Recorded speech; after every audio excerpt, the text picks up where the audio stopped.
চলুন আজকে আমরা জেএফটি পরীক্ষার এক্সপ্রেশন পাঠের প্রশ্ন সমাধান করব। তো জেএফটি পরীক্ষায় এই এক্সপ্রেশন পাঠের প্রশ্নগুলো খুব ইম্পর্টেন্ট। ম্যাক্সিমাম পরীক্ষার্থী এক্সপ্রেশন পাঠের প্রশ্নে ভুল করে থাকে। তো সবাই মনোযোগী হবেন।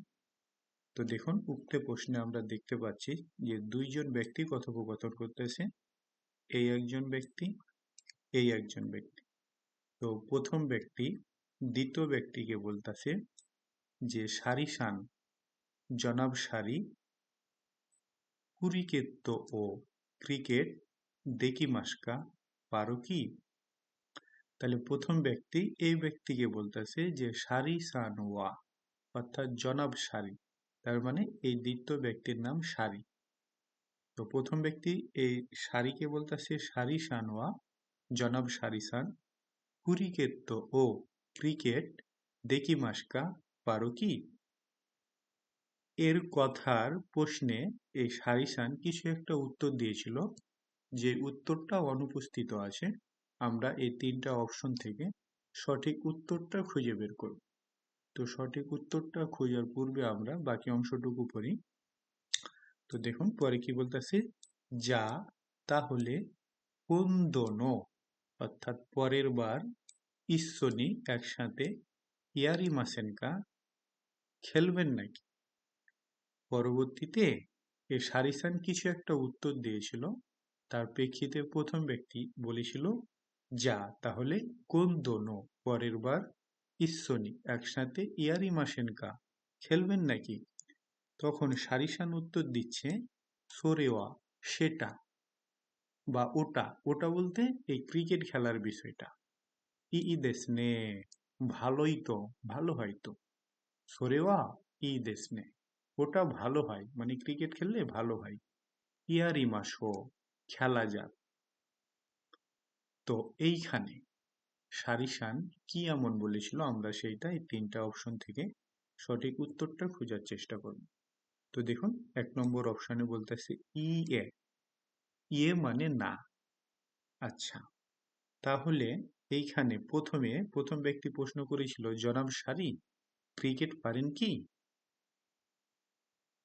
এর প্রশ্নে প্রথম ব্যক্তির প্রশ্নে যদি সারিসান উত্তর দেয় যে না, আমি ক্রিকেট পারি না, তাহলে তো প্রথম ব্যক্তি এমনটা বলতো না পরবর্তীতে যে তাহলে পরের বার একত্রে খেলবেন নাকি, এমনটা তো বলতো না, তাই না? যদি নাই বলতো, সারি যদি নাই বলতো যে না আমি ক্রিকেট পারি না, তাহলে প্রথম ব্যক্তি তো তাকে ক্রিকেট খেলার জন্য অফার করতো না, তাই না?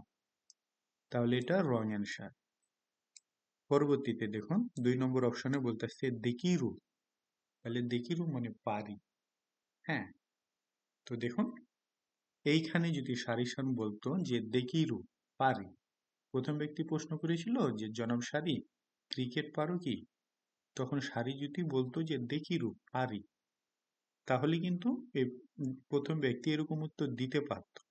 কিন্তু এখানে একটা লক্ষণীয় বিষয় রয়েছে, দেখুন এখানে সব মাস ফ্রম ব্যবহার করে প্রশ্ন করেছে, আবার উত্তর দিয়েছে।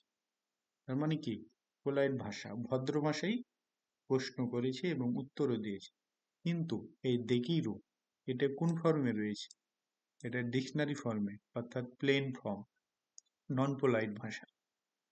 ঠিক আছে, তাহলে এখানে অবশ্যই নন পোলাইট ভাষা ইউজ করে কথা বলবে না, যেহেতু দেখুন প্রত্যেকটা লাইনে পোলাইট ভাষা ইউজ করে কথা বলেছে, কিন্তু ডিকশনারি ফর্মে রূপান্তর করছে, মানে কি এটা একটা নন পোলাইট।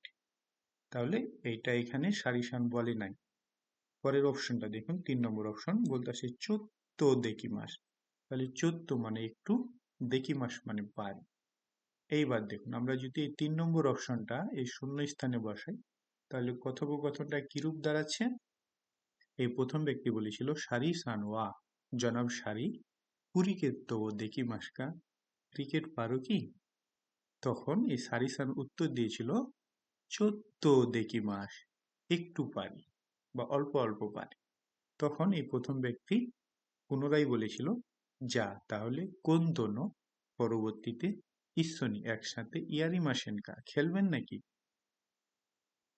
তার কথার প্রেক্ষিতে সারিসান উত্তর দিয়েছিল সোরেওয়া ই দেশনে, এটা ভালো হয় তো, ইয়ারি মাসও করা যাক বা খেলা যাক। তাহলে আমরা এই প্রশ্নে বা এই শূন্যস্থানে যদি এই ৩ নম্বর অপশনটা বসাই, তাহলে এই ডায়লগটা, পুরো ডায়লগটা একটা অর্থপূর্ণ ডায়লগে রূপান্তর হচ্ছে। তাহলে এই প্রশ্নের সঠিক উত্তর হচ্ছে শান বান্দেস, ৩ নম্বর।